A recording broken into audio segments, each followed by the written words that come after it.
It's often misquoted as fake it till you make it. Adlerian theory is act as if and you shall become. It made me such a better father. I'd spent a week on the road, came home, and I wanted to give my wife at the time a break. And I was like, let me take the kid. You go sleep for a couple days. And I was so frustrated. I'd been crying for about 6 months straight, it felt. I didn't know what this baby that couldn't communicate and couldn't talk wanted. I felt like I was at an emotional breaking point. That's when I applied Adlerian theory. I thought to myself, what would the best father in the world do right now? I'm gonna do that thing. Exhibit the behaviors of the person you want to be. And I've used that Adlerian theory throughout my life. Welcome to this episode of Legends Made Podcast. My guest, Dr. Travis, is phenomenal. This is a great conversation about what it's like to grow up as an entrepreneur, become an entrepreneur, educate yourself in the right ways. We even talk about marriage. We talk about things that are the downfall of man. So this is a really good conversation. I hope you enjoy it. Make sure you subscribe and make sure you follow, because that's how you're going to watch all the rest of these episodes. How did you get into the medical field that you're in?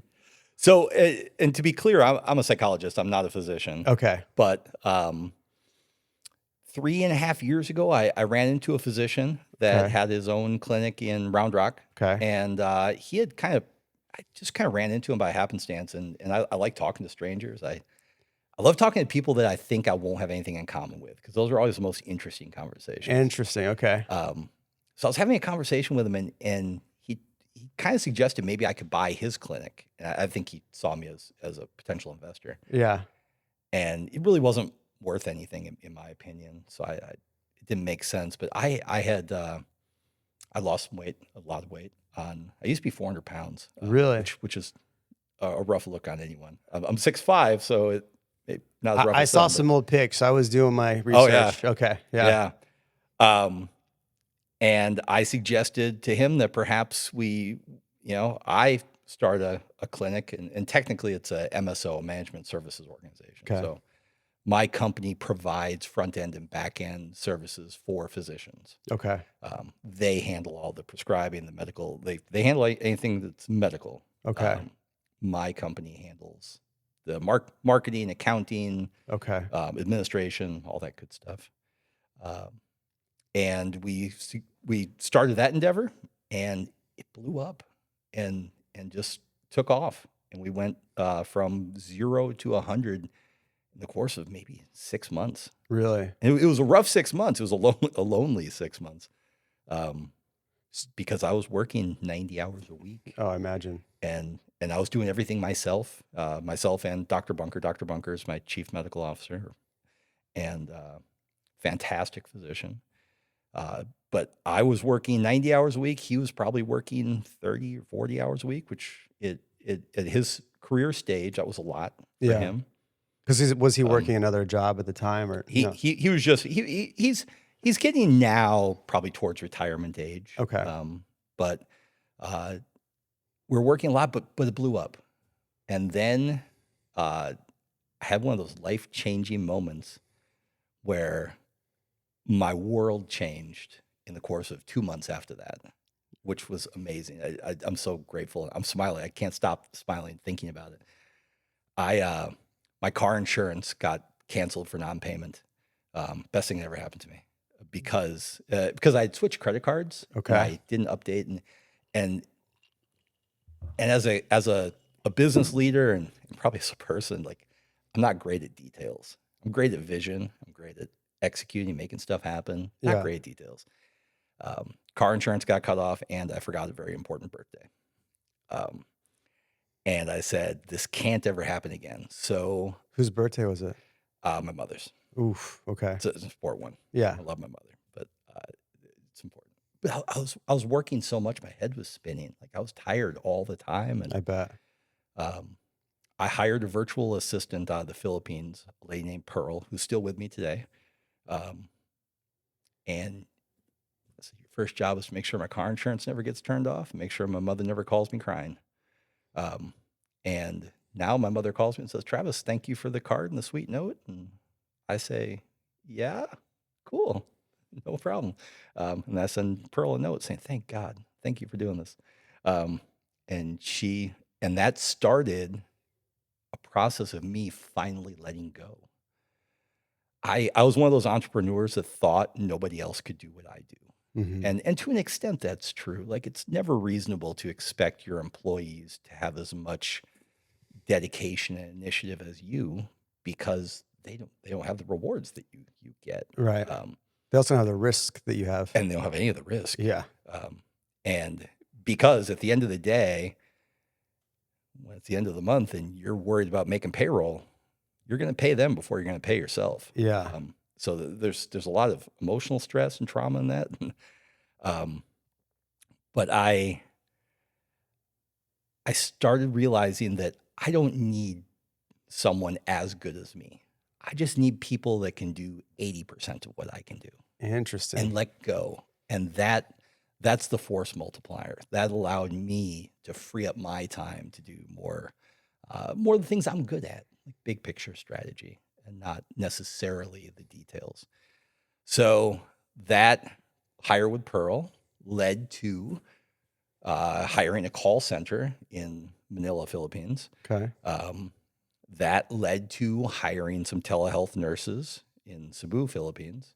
And if you're wondering why Philippines, I'll get to that in a second, but it all started to click then. Like, I realized I can scale because Travis is no longer the bottleneck for everything. Yeah. And I was always a bottleneck. Yeah, I'm the bottleneck in a lot of things. It changed my life. And I went from working 90 hours a week to working 10 hours a week, tripling revenue, and really hitting a system where things were just working. Wow. Philippines, as an aside, Philippines worked out well for me because English is officially a second language, and along with Tagalog, there's like 180 languages in the Philippines, but almost most people there, certainly in Manila, will speak English, and their education system is really comparable to a U.S. educational system. So, someone has a bachelor's degree in the Philippines, they'll have a similar level of education as someone with a bachelorette degree in the U.S. So, and of course, there's an economy of there's some currency arbitrage, and you're paying them less than you would pay an American employee for comparable work. Yeah, we've had some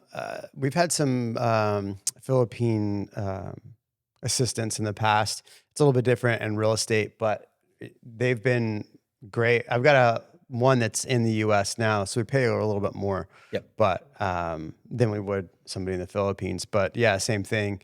Like, she's texting me this morning, like, "Hey, I can't upload the Instagram video today." I'm like, "That's a you problem." That's true. Yeah. No, in reality, I was driving over here, so I was like, "I'm sorry, I can't either." You can't deal with it at the time, but yeah, that's funny. Okay, so English is your second language. no, English in the Philippines. It's their second language. Okay. I speak English. Okay, so I was gonna say, I was like, okay, was there another? No. So okay, wait. So we got in the this business 3 years Just ago. 3.5 years ago. What were you doing before? So I've had a number of careers in my lifetime. I started out going to college at 18, dropped out at 20 to go become a motorcycle mechanic. Okay. I went to the Motorcycle Mechanics Institute in Phoenix, Arizona. I went to Arizona State, so we nice. probably There you go. partied at the same time. We were partying in Tempe. Yeah. And to be honest, and I loved riding. I've ridden motorcycles since I was 18. I still ride today. But I realize getting my hands dirty is not my thing. It's not a good use of my time, and it's not something I'm passionate about. Yeah. So I got out of motorcycle mechanic work after graduating and working for a while as a mechanic. Okay. Got into sales. I was a mortgage broker back in the heyday of 12% interest loans that anyone could get with virtually a signature. Right. Rough consequences of that time. Right. But, was that in Phoenix or was no, that was in South Carolina, Greenville, South Carolina. Okay, Greenville. Shout out. And yeah, right. And then one day, that was back in the days when you found a job through listings in a newspaper. Yeah, I remember that. A physical newspaper. I opened up the newspaper. What year is that? This was probably 96. Yeah, okay. 96, 98, somewhere around there. And I saw a job for a sales manager, and I was always really good at sales. I was a great Like what kind of sales are you doing? telephone sales. Okay. Like when you're a subprime mortgage broker, it's all sales. Yeah. I saw advertising in the newspaper for a sales manager at the newspaper, selling subscriptions. And that was back when people would telemarket newspaper subscription. I got the job, and that started a 16-year career in newspapers that led me from. So I learned as a young man at my first newspaper. They were part of a giant company called Gannett, which was the big dog in that space. And they had newspapers nationwide. And I learned that Gannett loved to promote from within.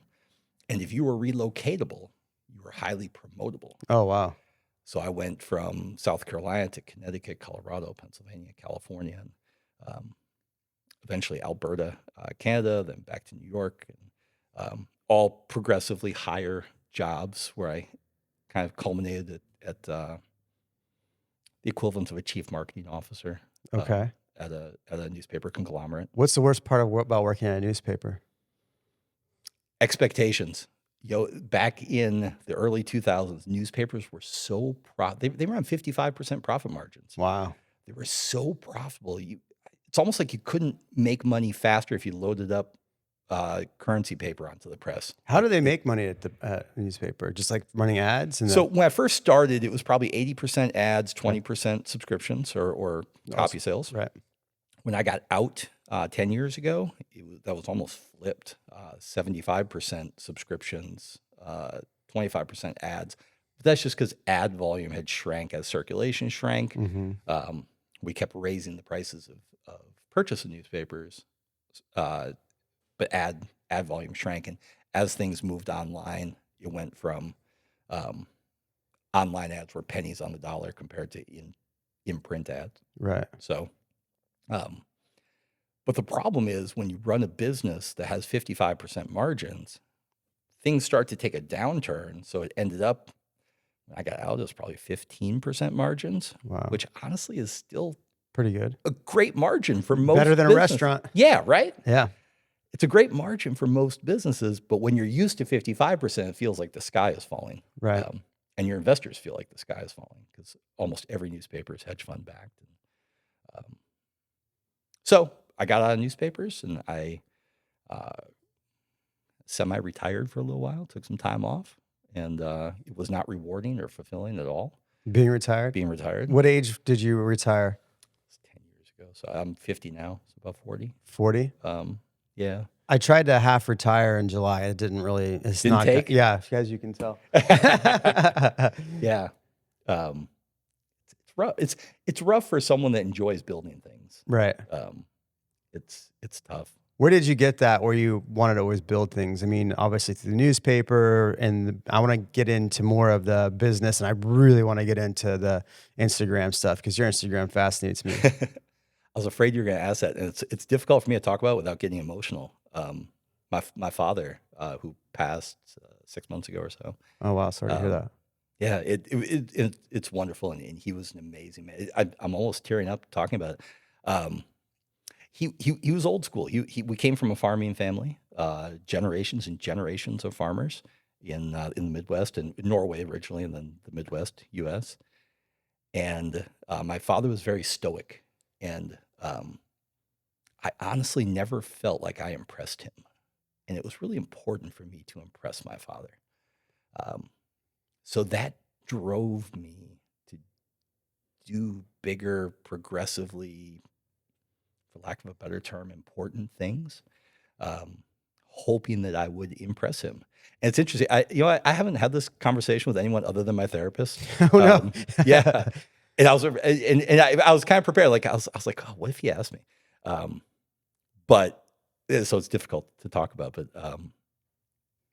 But he was a wonderful man in every way, and an amazing family man. And he taught me how to be a man. And but I never felt like I impressed him. So Why is that? Just, hey, Dad, I got a director job. And he's like, cool. End of conversation. And I don't know what or hey, Dad, I'm going to be the vice president of of reader sales in Calgary, Alberta. He's like, cool.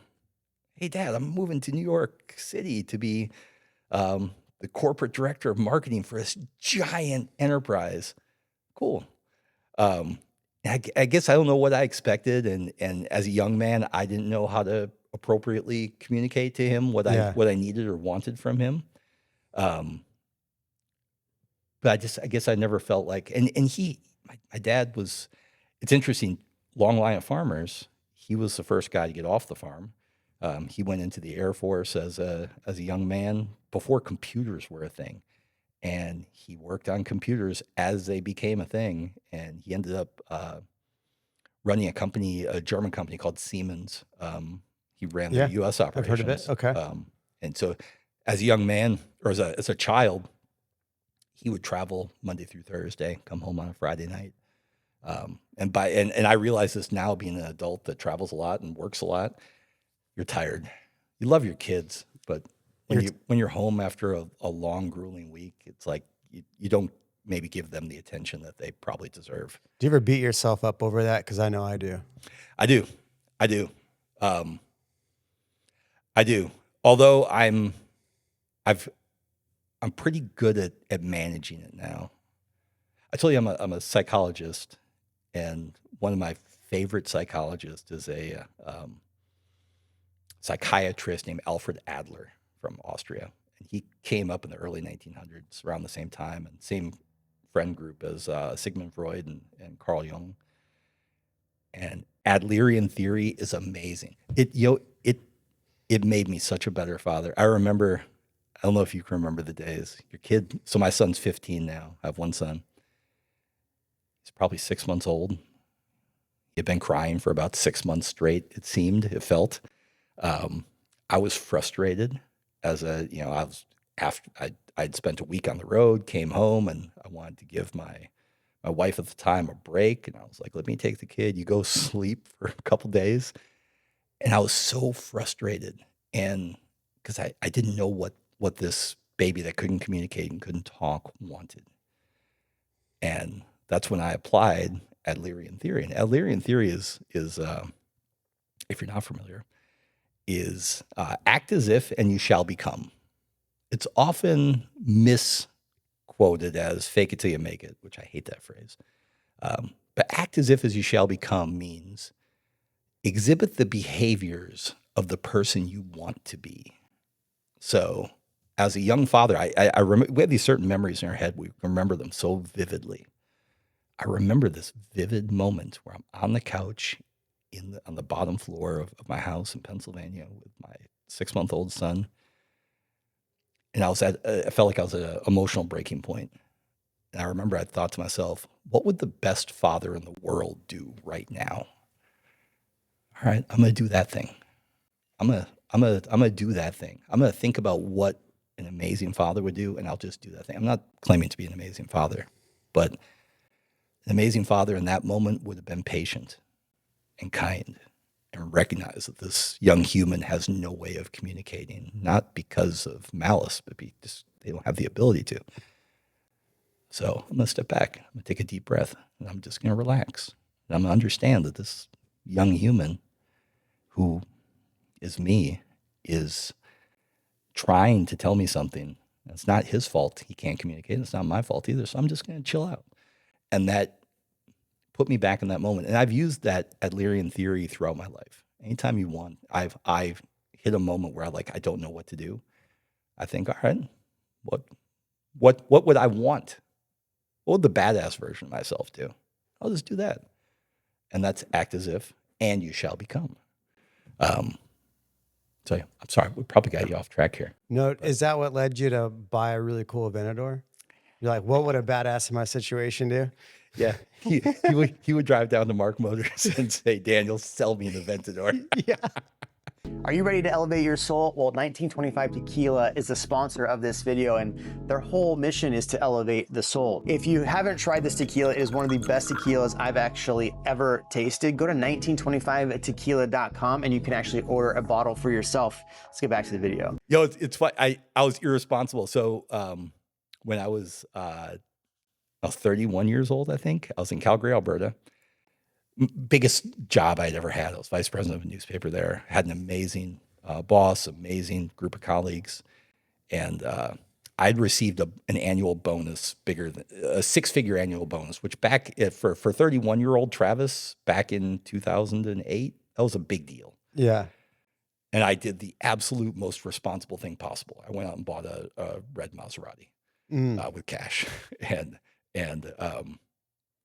that got me into the world of exotic cars. And back then, I don't know if you remember, so Maserati had only been back in the States for a few years, and back then there were no.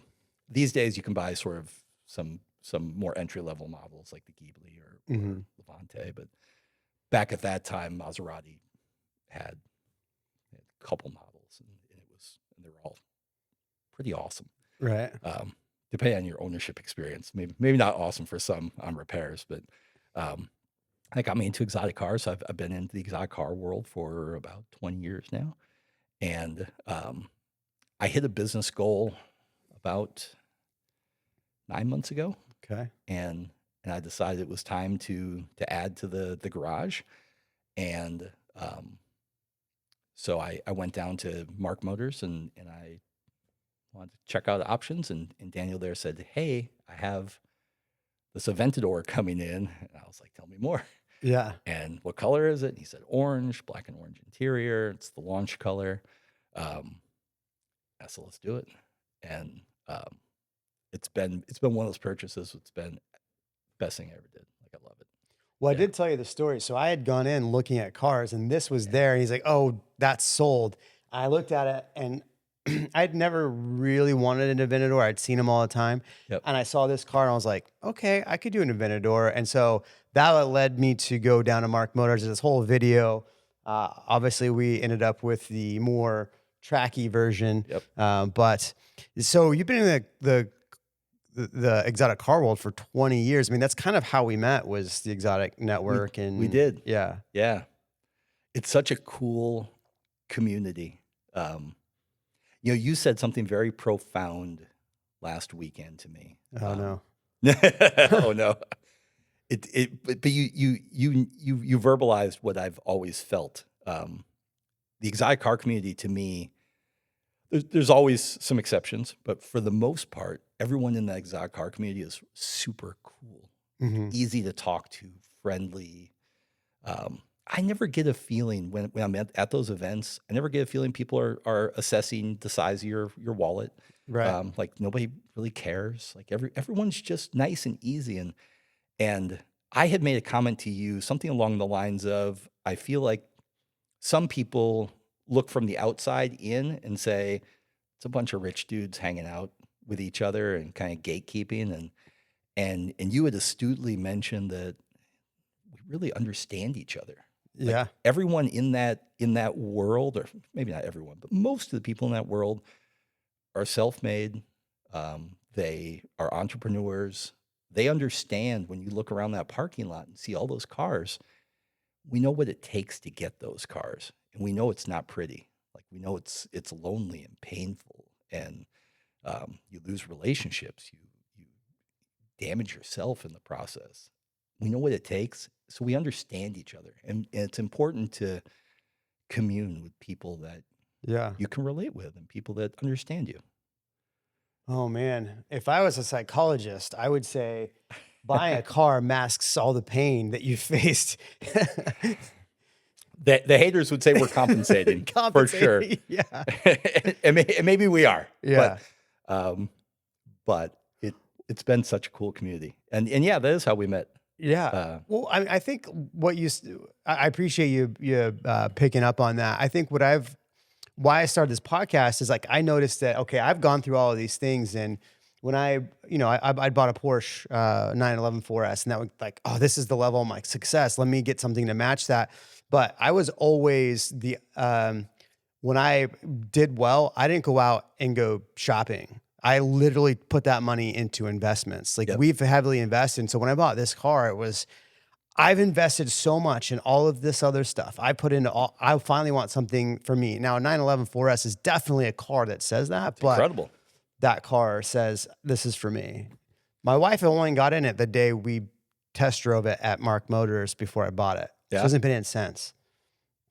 That's a problem. We got to go on a date night. You know, it's interesting. I had never driven an Aventador until I was driving away from Mark Motors. How did that feel? In the car. That's the crazy thing about the car world is you will pay $300, $400, $1 million for a car and never get a chance to even test drive it. Right. When you go buy a $40,000 Prius, like you're test driving the crap out of it. Yeah. Right? Yeah.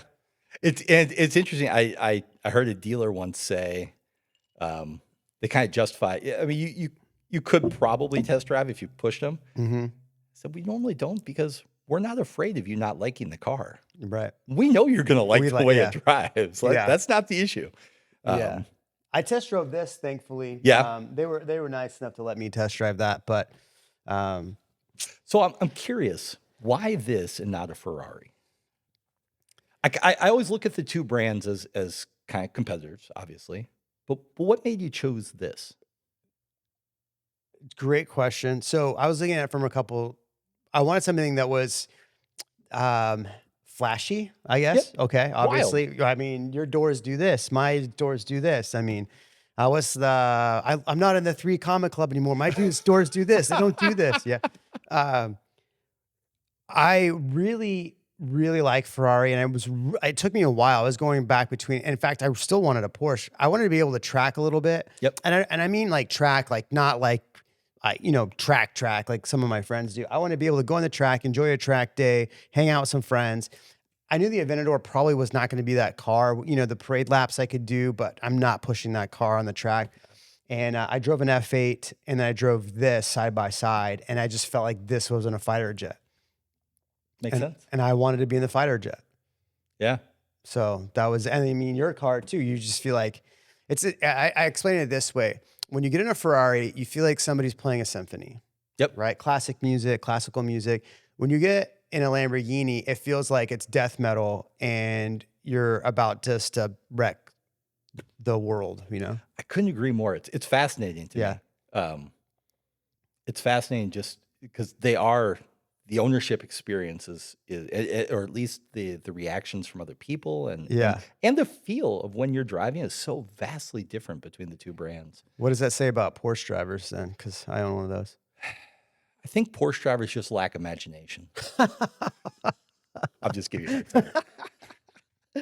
Porsche drivers appreciate precision and they want, I feel like Porsche drivers want some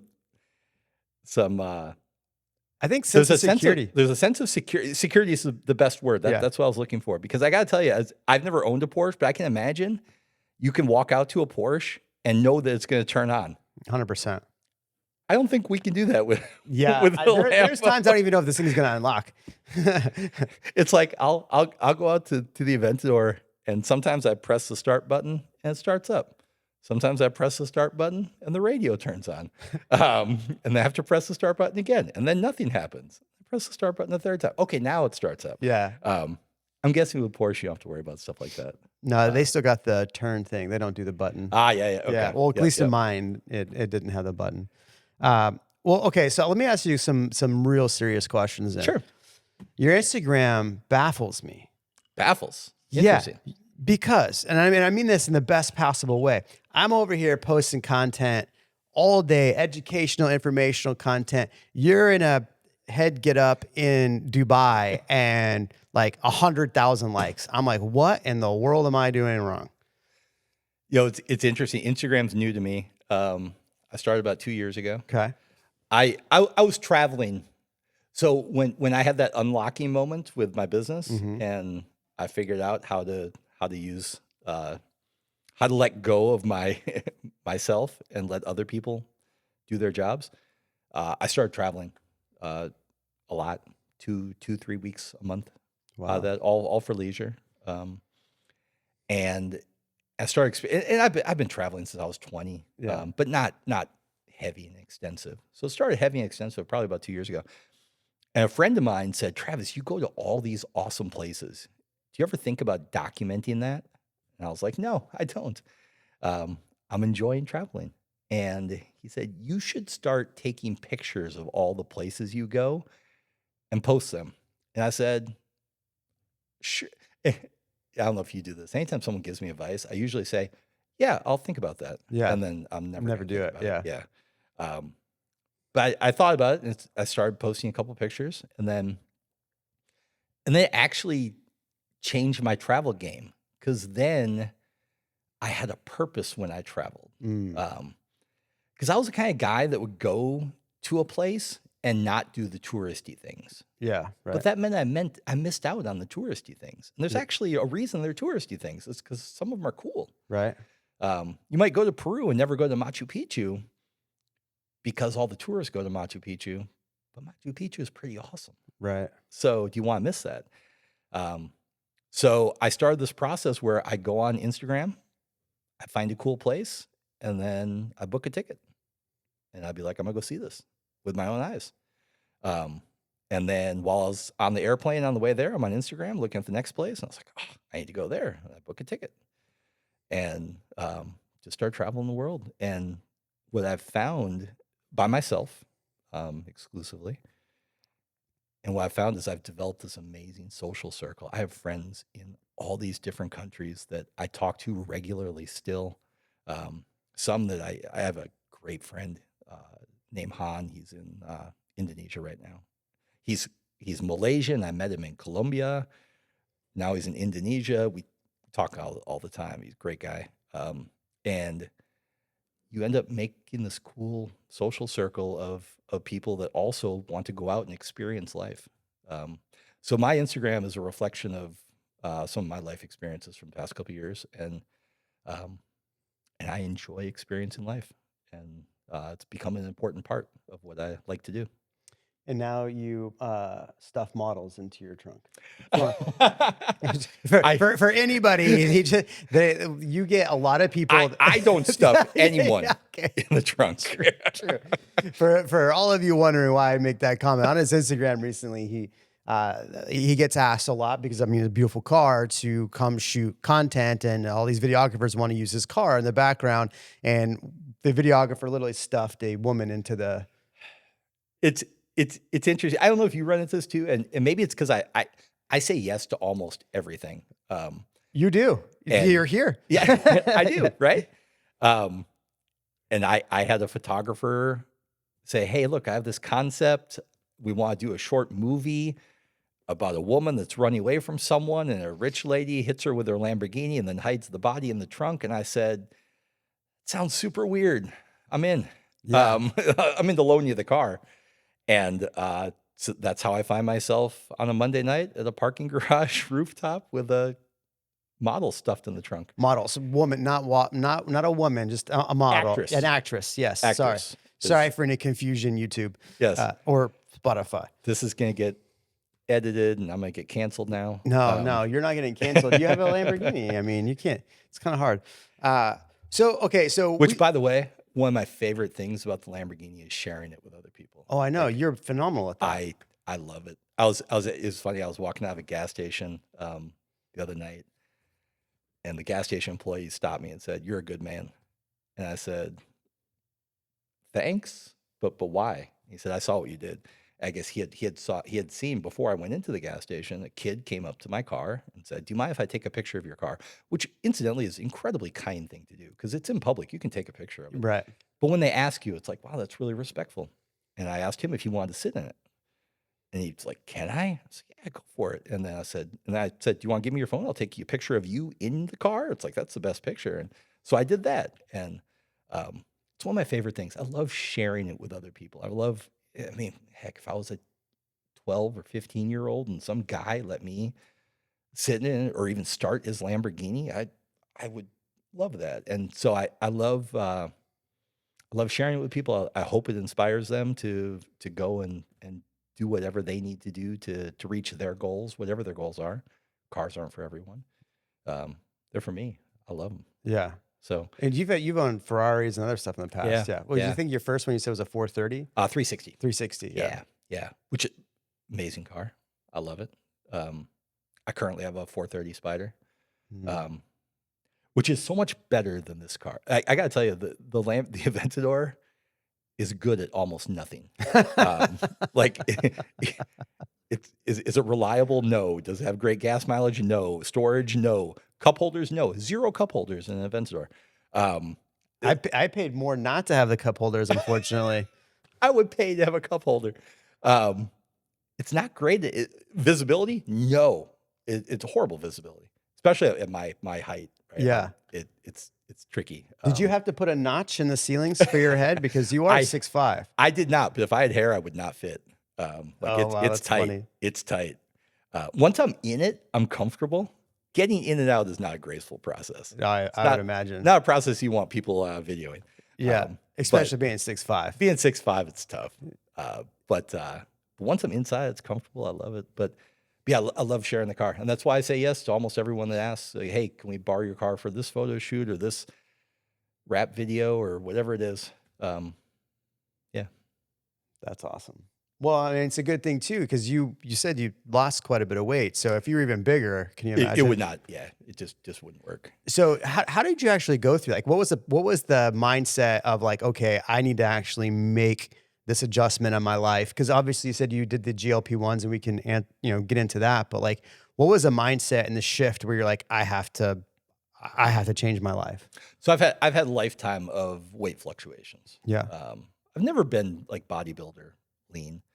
I've always been a thick guy, but I've had fluctuations where I've been morbidly obese and then, just kind of average and everywhere in between.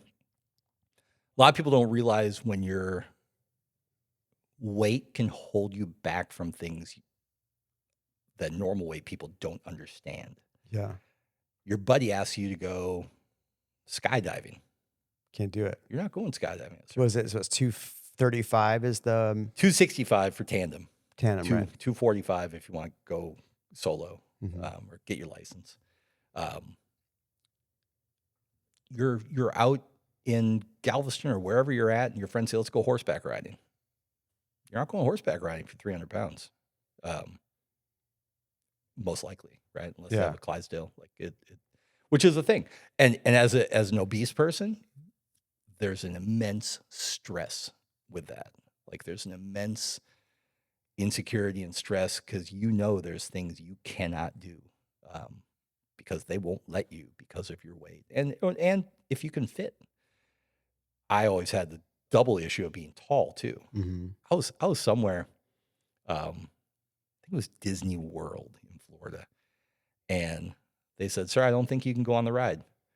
And I was like, "Well, I'm clearly taller than 34 inches." And they're like, "Yeah, we think you're too tall. We think your legs aren't going to fit in the thing." And so I had to go over to the test cart to make sure my legs, and they barely fit, so I could go. But there's lots of things you can't do when you're too tall. Mm-hmm. There's definitely a lot of things you can't do when you're too heavy. And so I had one of those moments where I said, I want to go skydiving. And I tried a GLP-1 to help curb my appetite. And the rest, as they say, is history. And I went skydiving eventually, which was amazing. And I'd love to go again. But now I can do.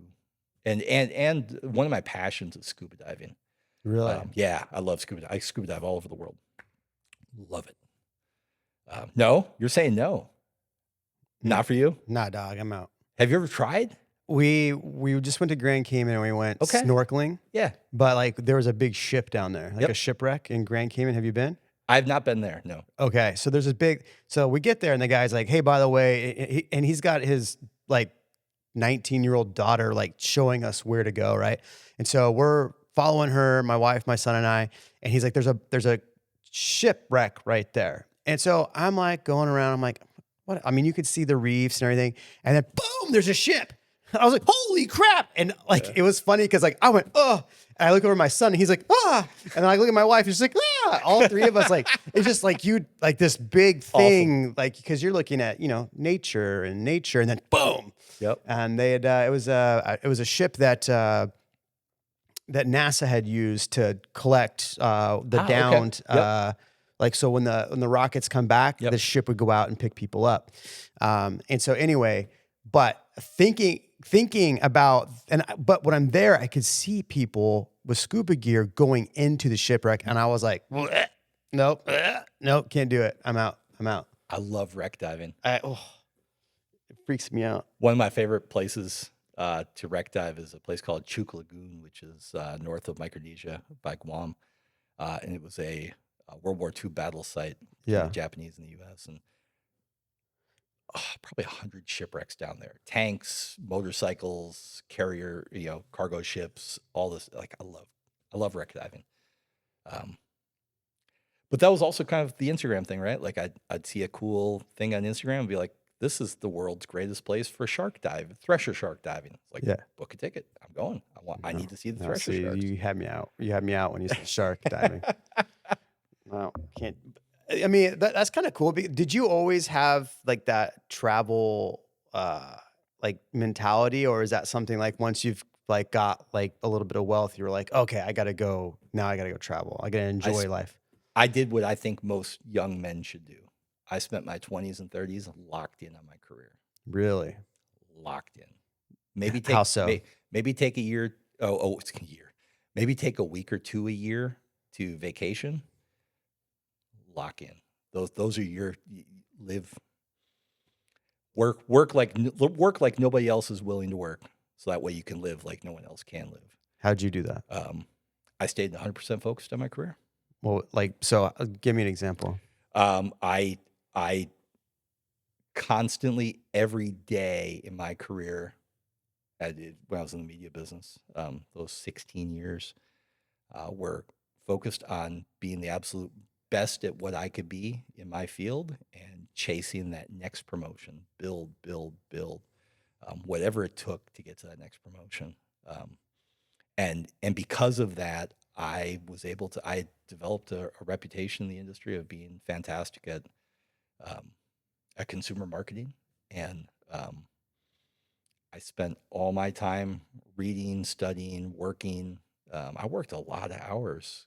Your salary at that level, and so you're not paid by the hour. So lots of guys can check out and go home at 5 p.m. But that's not how you're going to get. It's not how you're going to get way ahead. You're going to get way ahead by just truly dedicating yourself to what you do. And I did exactly that. And I got myself to a point where I climbed all the way up, and that's a rough climb, but it's so worth it. How does that impact like relationships? Because I mean, it's hard to, if you're working all the time, to have relationships, and because you have what, a 15-year-old? I do. And not married anymore. Correct. Okay. If you have the right partner, it's amazing. The right partner will make or break you. You have the right part. And to be clear, I think marriage is beautiful. I think it's the most wonderful institution. And lots of people these days say things like it's just a contract, a piece of paper, and it's like, no, it's not. It's way deeper than that. I think it's so wonderful, and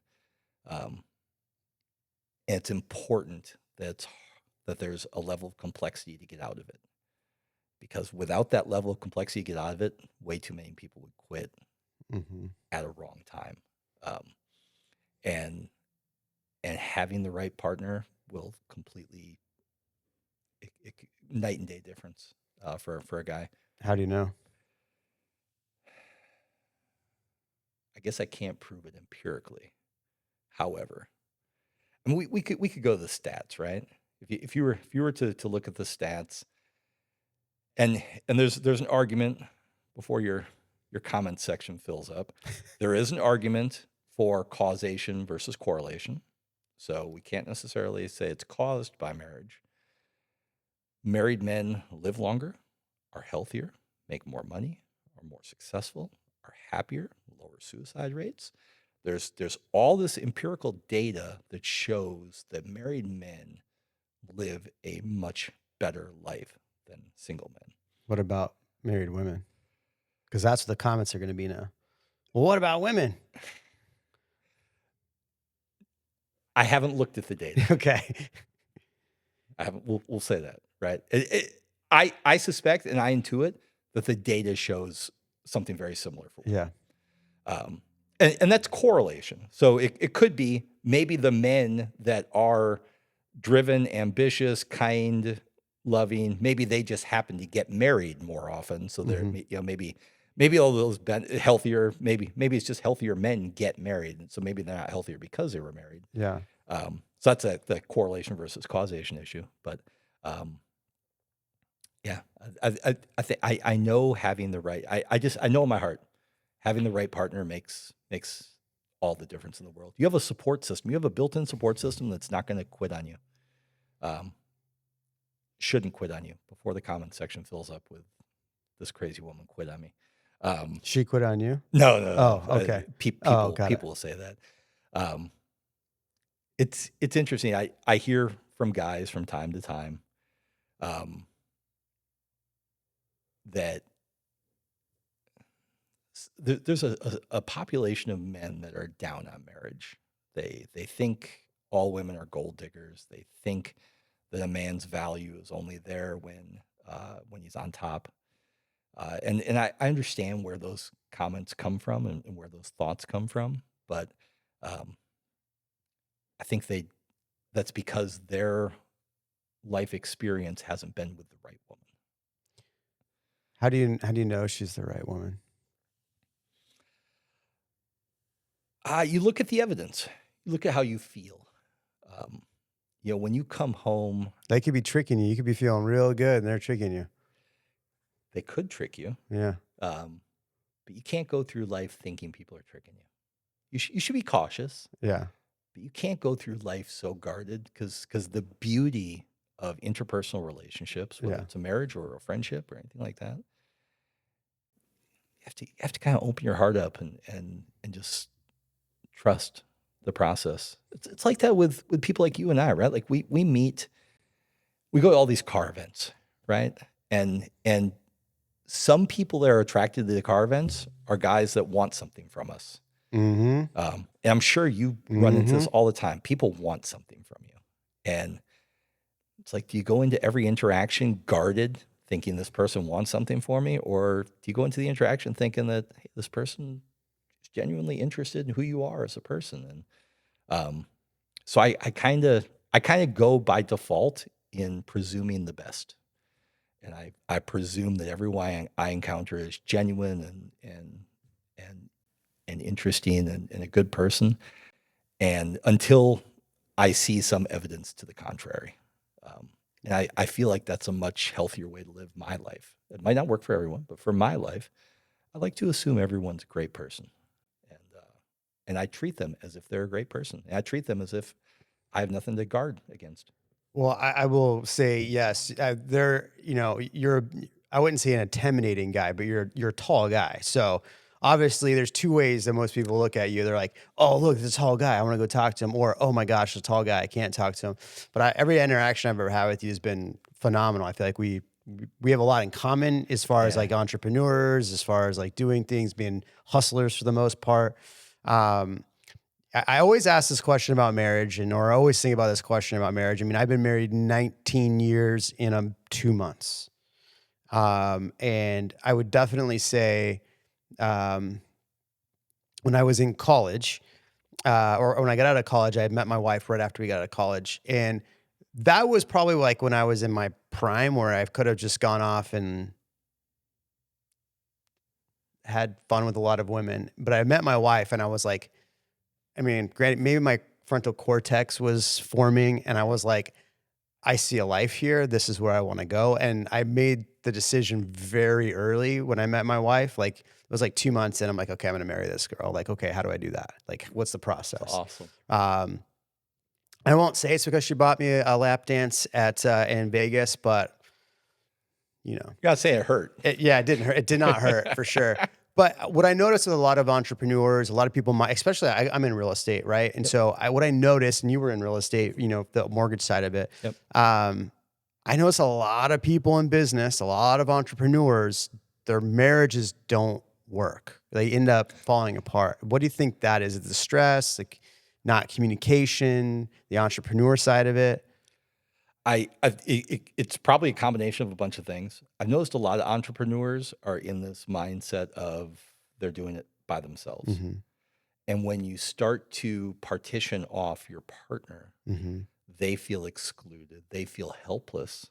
And the helpless part of it is really hard for a partner because they see the pain and struggle that we go through as Yeah. entrepreneurs, and them, and if we freeze them out, that makes it very difficult for them. It's yeah. There's a psychologist. Ego's part of it, right? Part of it, I don't know if you ever run into this, but I run into it. I hate if I'm dealing with a stressful situation, a problem. I hate having to explain the problem to other people. I just want to fix it. Yeah. And if someone asks me about the problem, now I'm stuck in this cycle where I have to explain the problem to them, and then we as humans are naturally problem solvers, so they start spitting out solutions. They're just trying to be helpful, but it's not helpful to me. Yeah. They start spitting out solutions, and you're like, I didn't even want to tell you about this problem. And now I regret I did tell you about this problem. And I know you're trying to help, but you're just spitting out solutions. And there's a lot of stress that goes on with an entrepreneur, especially in the grind phase, like that first year or two, or whatever transitionary moment you're in of time. It's interesting. There's a psychologist named Gottman, and they've wrote all the seminal books on marriage and family and relationships, and it's kind of psychology 101 reading. And the Gottmans did a longitudinal study eons ago at a bed and breakfast in Connecticut, and they were able to predict with a crazy level of accuracy which couples would make it and which wouldn't. And the couples that made it were the ones that paid attention to what interested their partner. So you and your wife are out, and your wife says, look at that beautiful bird over there. And if you were to stop doing what you're doing, look at the bird, say, yeah, you're right, that is a beautiful bird. What do you like about it? Show some interest. That's a relationship that's going to last. If you're the kind of guy that would say, cool, keep watching football, not going to last. That's Really? what the Gottmans found. Yeah, they found it was paying attention to small things, with seemingly inconsequential, small things that your partner's interested in, and show an interest in that. Not because you're interested in the bird. You might not care about the bird at all, but you care about your partner. You care about what your partner thinks about that bird, which to me, again, is so beautiful and wonderful. And those are so the Gottmans were able to show those are the relationships that last. Wow. Yeah. Bryce, did you write that down? Oh, yeah, you have to. Now, like, okay, I want to make this last, because getting a divorce is not cheap, right? It's not cheap if you get married young. Because Okay. if you get married young, you did not get a prenup because Yeah. nobody wanted half of your 1985 Dodge Charger. If you get married at our age, or my age anyway, I'm older than you, but if you get married at my age, you get a prenup and divorce becomes easier. Yeah. But I feel like you're almost planning for divorce then. There's I get it. It's like a life insurance policy, right? But there's great arguments both ways. There's great arguments. You know, the one side says a prenup means you're planning for divorce. The other side says a prenup won't matter at all if we're never going to get you're only objecting because you're planning to get divorced. yeah, I think prenups are wonderful for people because it helps eliminate argument and discussion. Mhm. And statistically, those that get a prenup are less likely to be divorced. I wonder why that is. I can think of a few reasons, but I don't want to see on camera. Cynics will say it's because there's some I'm a cynic, so there's some bad data out there. So one of the data points that floats around the internet, at least in the past couple of years, is 70% of divorces are filed by women. So people often do that as a way to kind of villainize women, and I don't think that's right. And technically, maybe 70% file, but that's just because they filed. Doesn't mean they asked for the divorce. It doesn't mean they caused the divorce. It doesn't mean that. Just means they filed the paperwork. right. And we all know men procrastinate. So, at least I procrastinate. So, one could say that, so a cynic would say, if there's a prenup, the disadvantaged partner would have no they have no skin in the game to get a divorce, so therefore they're not going to Yeah. file. And I say disadvantaged because I don't want to necessarily assume that Right. one gender has more power or money than the other, but yeah.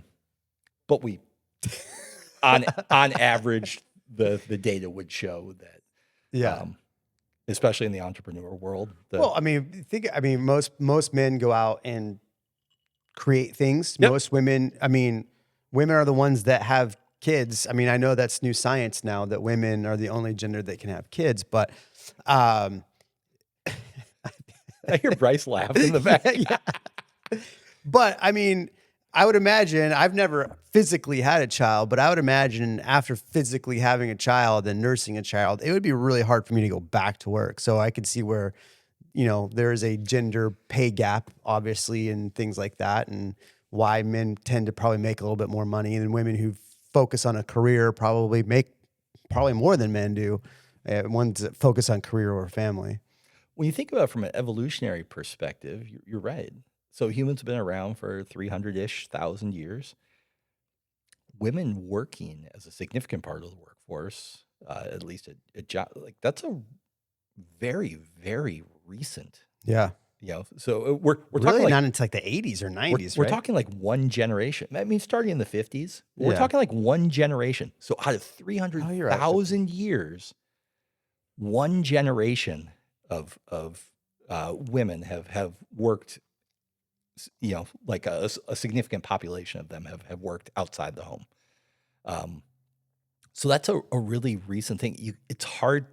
You can't undo 300,000 years of evolution of men going out and building, conquering, fighting, protecting, all those things, and women nurturing and raising families and doing all those things are also very important. You can't change all that in one generation. Yeah. So yeah, men have inherent traits that just, I mean, we can argue all day about it, I guess, but I don't see the point. Like the evidence is pretty self-evident. Right. Yeah. Did you get a prenup? No, I mean, I got married at 26, 27. So Do you wish you did? no, I mean, I don't. All right. I'm not putting you on the spot at all, right? No, I mean, I have no reason. Yeah. I think it's tough, but times are changing, right? You got married and you got married at a different time. Like the world is different now. Totally different. Like it's crazy how things have changed. Yeah. I mean, I couldn't even imagine dating right now. And especially trying to, like, as somebody who wants to be an entrepreneur, right? Because that's what the whole channel is about, is entrepreneurs and success stories and the pain behind the success, right? But I couldn't imagine having to go back and restart. I mean, I feel like I'm grinding again based, with the new podcast and everything, but I couldn't imagine going through everything I did the last 10 years right now. Yeah. And then not being married. Like I would say I'm definitely advantaged by being married. My wife is phenomenal. My wife been part of why, like we've built it together. I've been one side of the whole building while she's been on the other side of the whole building. Right. So the two of our foundations keep us up, but that's so cool. But I'm telling you, July of last year, both of us said, we're done. We're out. We're done with everything. We're stop. It was not between us, but just like business wise. Yeah. Because do you ever find that you're just got a breaking? I mean, you were at a breaking point 90 hours a week. Like how? Yeah. I'm always fascinated by. I couldn't have kept up that pace. Like something was going to break. How did you recognize that? I was tired. Just tired, man. Like I lost passion for the things that I like to do. Mm-hmm. Which were? So I don't talk about it much, but I love. I have some causes that are really important to my heart that I didn't have time for anymore. So 11 years ago, I started work as a wish granter for the Make-A-Wish Foundation. Oh, wow. And then 9 years ago, I started working as a volunteer CASA. Are you familiar with CASA? Yeah. Court Appointed Special Advocate. All sort of, and it all kind of goes back to my childhood, right? Like children are important to me. Protection of children, happiness of children, things like that. So my philanthropic work always revolves around children, and keeping them safe and happy. I didn't have time for that. I didn't have time to go scuba diving. I didn't have time to go drive a car. I was just working. So how did you make that mental shift where you said, okay, I have a problem here. There's something going, I have to fix this. And then like, how did you actually make that mental shift? I had one of those really, really bad days where I said, F it. You know what? I'm going to hire that assistant out of the Philippines. And if she screws it up, let her screw it up. I was so tired. I was almost ready to, if the business implodes because of this, thank God. Now I don't have to do this business anymore. I'm just that tired. And that's honestly exactly how I felt in July of last year. Yeah. Yeah. It's an interesting feeling, right? Especially when you put so much heart and soul and sweat and blood into building it. And you're like, I don't even care if it goes away. Yeah. So I have a real estate coach through Tom Ferry, and we hit July and I'm like, I'm done. I'm pulling out of production. I mean, I haven't really even done a full video about what happened to us and why our business has changed, and probably Bryce, we need to do that. But, yeah, I just said, fuck it. Yeah. But it's at that moment where maybe something changes. I told you earlier, there are moments in our lives when we can remember them very vividly. I remember I was a director of consumer sales at Colorado Springs, Colorado, a newspaper there. And I'm in this conference room, and they brought in some speaker, and the speaker misquoted a little bit, but she quoted Albert Einstein as saying, if I had an hour to solve a life or death problem, I would spend 55 minutes defining the problem. Because once you fully define a problem, the solution is so simple. Might not be easy, but it's simple. And I've used that many times. And that was kind of that moment, right? I'm at that breaking point. Let me really think about the problem. What is it that's really stressing me? Is it answering emails? All right, well, I'll hire someone to answer emails. But it's important to go through that process of not, we as humans jump to the solutions. That's what Einstein was trying to say. Don't jump to the solutions. Don't even think about the solutions. Spend 55 minutes just thinking about the problem, because the problem might not be what you think is the problem. The problem might be something completely different. Really drill down. And my problem was I hated the administrative work, the detail work. I just hated it. And that caused a whole bunch of stress, and I was slow at it because I hated it. So I had to hire someone to do it. Now, that hiring is a huge risk, because they could screw up your business. They could, depending on the field, could land you in some regulatory trouble. They could, things could happen. But you kind of have to trust people and hope it doesn't bite you in the butt. But yeah, I hit that moment, and it sounds like you hit the moment too. And you found a way to change things. Yeah, in a good way, because you seem very happy, but trust me, I'm a lot more happy than I was. Maybe it's just the Technica that makes you happy. I mean, blue is my color, blue and black. Does money buy happiness? It definitely does not buy you happiness. I think happiness is something that you have to find. Yeah. It'll buy you the resources to find happiness, but I don't think it buys you the freedom. It buys you the freedom to find happiness. It buys you the time to find happiness. Yeah. I 100%. So in my business over the last 2 years, 3 years, I've been trying to buy back my time. Yeah. And that was, I think, my biggest stress point is I was doing all this stuff for everybody else and I wasn't really doing anything for me. And then I wasn't really seeing the return from it. Like all these other people were like, oh, I did all this cool stuff. I'm like, yeah, but I taught you how to do that. I showed you how to do that. Like, okay, cool. And I was just, I felt very underappreciated. Yeah. And so I just got tired of like, a guy reached out to me today. Hey, give me, I want to, I'm looking at these homes in this area. Do you think you could help me? And I asked a couple quick questions. Oh, well, I have a realtor. So you basically want me to work for free to help you. I don't do that anymore. And that's, so yeah. Do you get that very often? On my Instagram, at the real Jeremy and I, all the time. Makes sense. My YouTube channel was all about giving people free information about Austin, right? With the hope that they would reach out to me to buy or sell a home. Yeah. And so I gave out so much free time. I just don't do it anymore. That's good. Yeah. It almost killed me for sure. I try to be protective of my time, unless it's something that's going to make me smile, right? Like I say, as we talked earlier, I say yes to lots and lots of things. You do. But always because I'm genuinely looking forward to it. Yeah, I say yes to everything I'm genuinely looking forward to, but I have this thirst and love for life, so most things make me pretty happy. It's awesome. Yeah, it does actually feel good. And so does money buy happiness?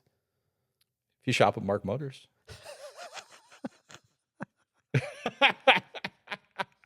What's funny is we both bought cars. We both happened to buy from Mark Motors. That's funny. Shout out Daniel. Money. I gotta tell you, man.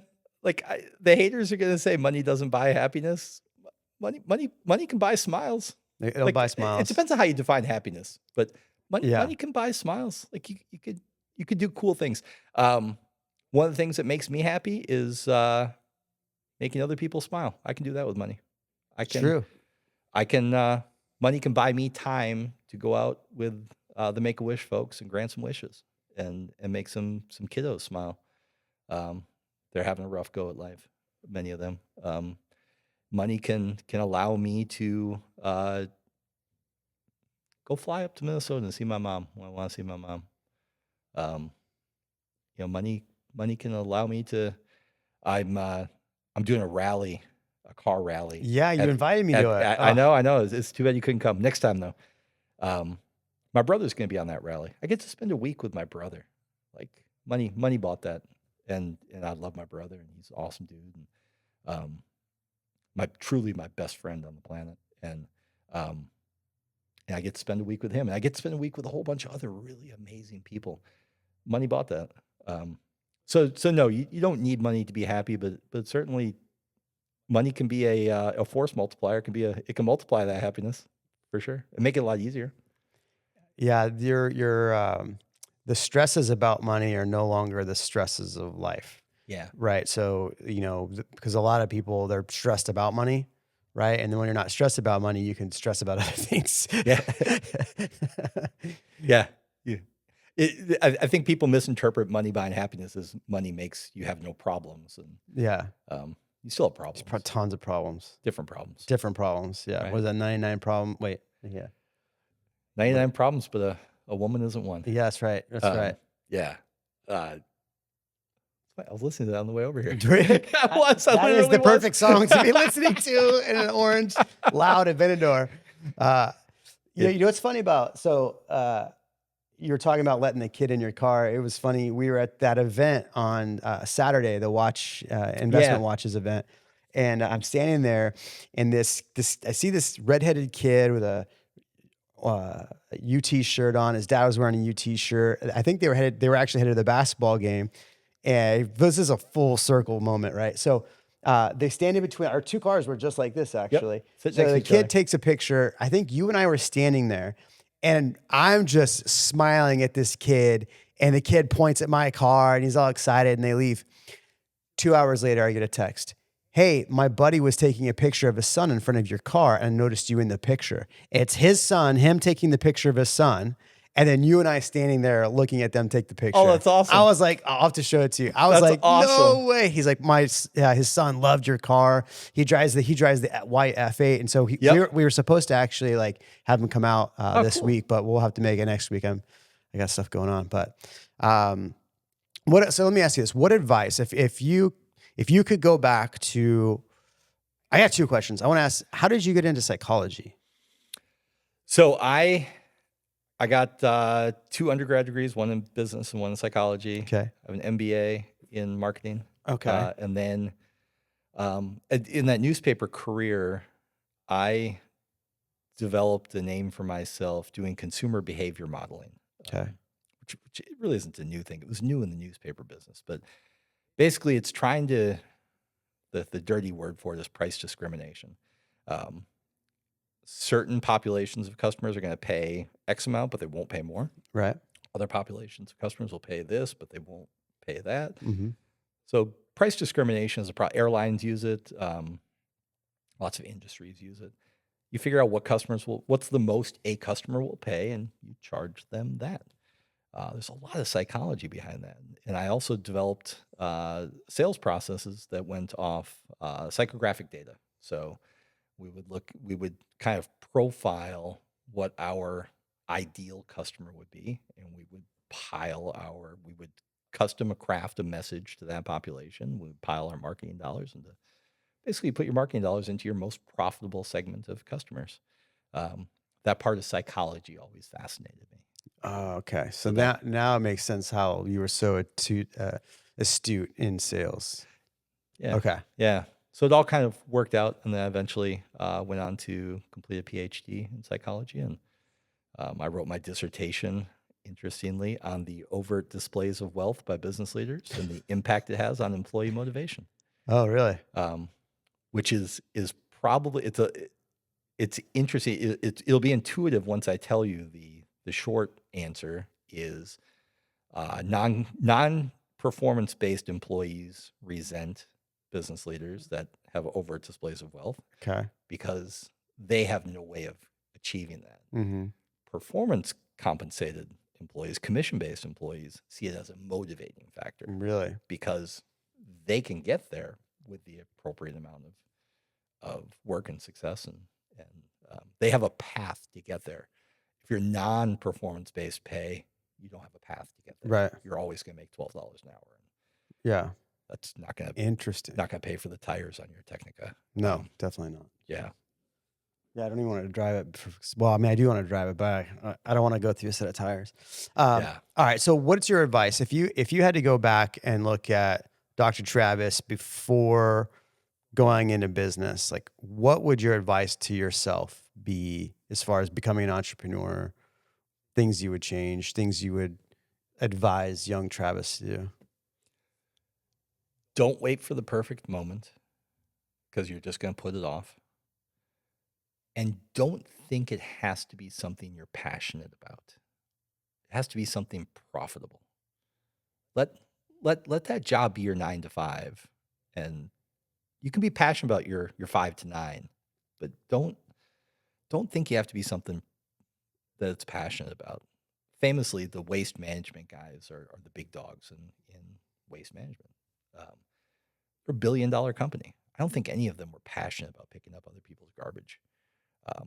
But they found an industry that they could be profitable in. I wasn't that passionate about running a medical MSO, supporting physicians. But it solved a problem for someone. So if you can solve a problem for someone, it all kind of handles itself. Be the best at solving that problem. So I would give myself advice on don't wait for the perfect moment. Find a problem you can solve. You don't have to be passionate about it. And really develop your interpersonal skills. Develop that way of talking to people, making them feel valuable and do it in a genuine way. Don't fake it. They'll be able to tell. But have a real interest in other people and what drives them. It's a fantastic book. I recently made my son read it. Fantastic book that's old now. Dale Carnegie, how to make friends and influence people. And it's amazing. Even in today's world, almost everything in that book is highly applicable to our life right now. And it's learn how to talk to people, because everything in business, maybe you disagree. I don't think you will disagree at all. Everything in business is relationships. It's relationships with other people. 100%. We've had, 8 guests now, right, Bryce? 8 guests. And all the guests have been by connections I've made by someone or something. And we had Anwar Beck, whose podcast actually is going live at this moment. Nice. And in our conversation with Anwar Beck, his whole thing, he's got a whole new app about communication and connections.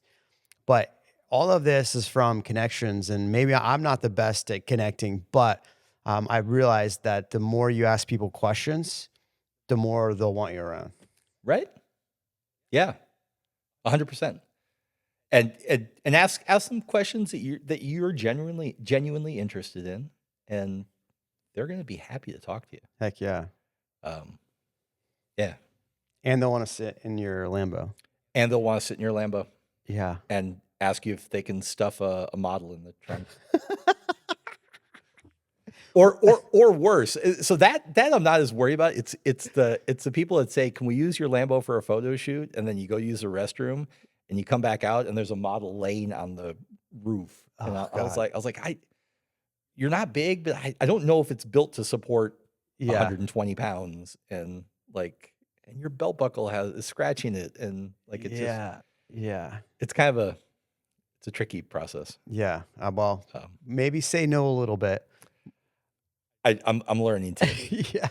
I'm definitely saying no from now on to events downtown Austin on a weekday. Oh, hell yeah. No. Because I live up north. Are you doing the Hublot thing next week? I don't think so. I'll send you the info on it. Yeah, please do. I see you're wearing a Hublot. Is that a Hublot? AP. Oh, it's an AP. Yeah. Oh, I see. That's much nicer than a Hublot. Sorry, Hublot. Oh, shit. I'm in trouble now. Don't say that. We're not allowed to say that out loud. Yeah, I know. Well, I asked, so I've got, a lot of my friends are all tied to that Hublot store there, and they all buy Hublots, and I'm like, it's not me. I love a nice Rolex. I love a nice AP. Of course, I love things that are really above what I want to pay for a watch, but I love Hublot. I just don't get it. And the folks here in Austin are awesome. And it's funny. Tess is amazing. As I travel the world, I'll send Tess pictures of amazing Hublot stores in Hong Kong or Singapore, wherever I'm at. And they're always hospitable and amazing. I haven't found a Hublot that I said I need that at that price. Yes. There's probably a price that I would buy a Hublot at. Right. But they don't sell them at that price. See, I'd rather buy, honestly, a Tag Hero. I've got tons of tags. I love tags. Great watch. Great watch. That was my entry into Me too. into nice watches. Yes. I love the brand. I do too. All right, look, we're going to leave it there. That way you don't spend all day here at the podcast. Thanks for watching this episode of the Legends Made podcast. My guest, Dr. Travis, was absolutely phenomenal. I hope you liked it. Make sure you subscribe. If you love this episode as much as I love this episode, share it with a friend that'll love it. And make sure you comment. I want to hear from you. Did you love it or not?